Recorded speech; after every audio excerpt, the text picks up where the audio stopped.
Let's normalize public shaming and calling out the families of these corrupt politicians and contractors. Yan ang sigaw po ng mga Gen Z ngayon. Nakikita nyo, nagsisirculate yan at pag kayo nagbabrowse ng SOCMED ninyo, di ba, lagi nyo nakikita na yan at may mga binabanggit silang mga apelyedo or family name. Halimbawa, Alonte, Enciso, Lim, Chan, at yung very popular ngayon, Ko. Di ba? Anong sinasabi nila? Uy, may ambag kami dyan. Di ba? Uy, pwedeng pahiram ng bag mo kasi tax namin yan. So, nakita nila itong ganitong rampant na korupsyon dito sa gobyerno natin dahil nga dito sa mga nilulook up nila ng mga lifestyle vloggers na kanilang fina-follow. 'Di ba? Kasi pina-follow iyan ng mga, sabi natin, ng mga Gen Z kasi nagiging inspiration sa kanila para magsumika pa sa buhay, mag-aral, magtrabaho, para makarating din sila sa ganung estado ng buhay at maranasan nila 'yon. However, siyempre, mga bata nga, una muna, siyempre akala nila ay ganung kadali yan. At sino nagpo-provide nun? Paano nila na sabi nga ay nakukover or kumbaga napopondohan yung ganong klase ng lifestyle. So, nalaman nila na ang mga magulang pala nito, ito yung mga sangkot sa korupsyon dito sa flood control project. Nakita ninyo, iba talaga yung appreciation nating mga millennials saka sa appreciation nitong mga Gen Z. Dahil nga sa age gap, di ba? Iba na yung anggulo na nakita nila. Tayo, ang anggulo na nakita natin, yung bang sa actual natin, experience, di ba? Doon sa mismong nakikita natin araw-araw at doon sa struggle na nararanasan natin araw-araw. Paying tax, going to your job or your business, your work, di ba? Araw-araw struggle. Hindi yun masyadong na-appreciate pa nitong mga Gen Z. Kaya nga sabi ko nga sa inyo, hindi ko akalain na makikita nila itong usapin sa korupsyon sa ibang anggulo ng kwento. Kasi ang akala nga natin is itong mga Gen Z ay active lang sila pagdating sa politics at pag-uusapan lang nila tuwing campaign period or election period. Pero dahil sabi nga natin, overwhelming na itong nangyayari na korupsyon, siyempre, naidugtong na nila. Paano? Siyempre, pag lumalabas sila, di ba, baha, ngayon tag-ulan. Tapos maybe their parents, usually, laging nagko-complain na. At siyempre, pag-uusapan na yan. Then, ito naman isang Gen Z, sino to? Itong aking mga fina-follow. Di ba? Then suddenly, they realize at na-discover nila na, kaya pala, kasi anak siya ni ganito, pamangkin siya ni ganito. Kaya, ang panawagan ng Gen Z ngayon ay public shaming and calling out the families nitong mga corrupt government officials at mga contractors, which is maganda. Pero ang sabi ko nga, ang galing nila, nakita nila sa ibang anggulo.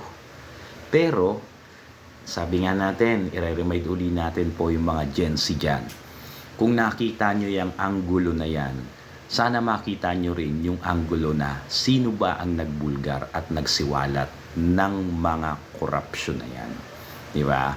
Nagsimula po at ang nagsiwalat po niyan ay si BP Sara, ang ating pangalawang Pangulo. Kailan niya isiniwalat yan? Nung nakaraang taon pa. Siya lang mismo ang nagsasabi hanggang ngayon na isang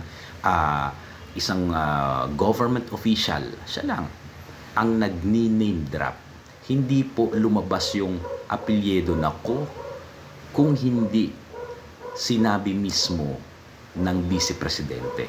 Ang pagkakasabi niyan, recorded naman ito sa YouTube, sa Facebook, dahil kahit dito sa TikTok may mga videos na ganyan. Sabi niya, 2 tao lang ang kumokontrol ng pera ng gobyerno ng buong Pilipinas. Sino daw yun? Si Saldico at si Romualdez, ang Speaker of the House.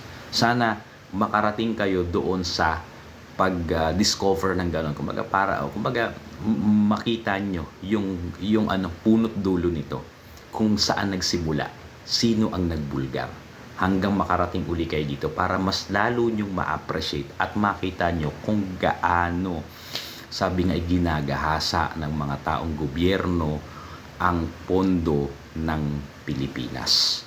Walang ibang ano diyan, walang ibang nagsasabi diyan, 'di ba? Kundi si BP Sara. Siya ang nauna. Yang si BBM, nako, ano na lang po yan, second thought na lang niya po yan dahil mabubuko na siya. Bakit? Dahil failure yung impeachment. So, ang isip nila is baka umatake na itong si BP Sara dahil hindi na siya didepensa, wala nang impeachment, next year na uli. So, inunahan na niya. Pero until now, even the president, hindi siya nag-name drop.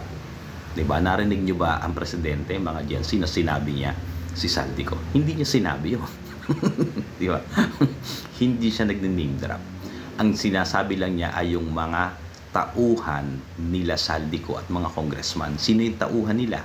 Yung mga kontraktor. So, paano nila naging bata o tao yung mga kontraktor? May video po ako niyan dito. Panoorin nyo na lang lahat. Mahaba-habang kwentuhan. Hindi ko nahahabaan ang video na to, pero sana dumating yung time na ngayon nga nakita na ninyo yung rampant corruption at kayo mismo sinasabi nyo na public shaming dapat, 'di ba? Calling out these families, 'di ba? Sana makarating kayo dun sa totoong kwento at makita nyo ng kabuuan, 'di ba? Yung ayaw na ayaw nyo na tao, yun ang nagsabi niyan. Kasi ayaw yun sa pangalang Inday, kasi para sa inyo Baduy. Ewan ko kung anong ginagamit yung lingwahe o term doon sa salitang Baduy. Kasi sa aming millennials, Baduy ang tawag namin. Diba? Kasi Inday, napaka-Baduy, magiging presidente. Diba? Kaya ayaw ninyo eh. Diba? Doon tayo sa totoo. Diba? Kahit anong pangalan man yan, Inday, Dudong, whatever, as long as nagsasalita sila ng buong katotohanan at yun ay para sa mga Pilipino, let's support that kind of person. So thank you mga millennials, mga Gen Z, ipagpatuloy niyo yan.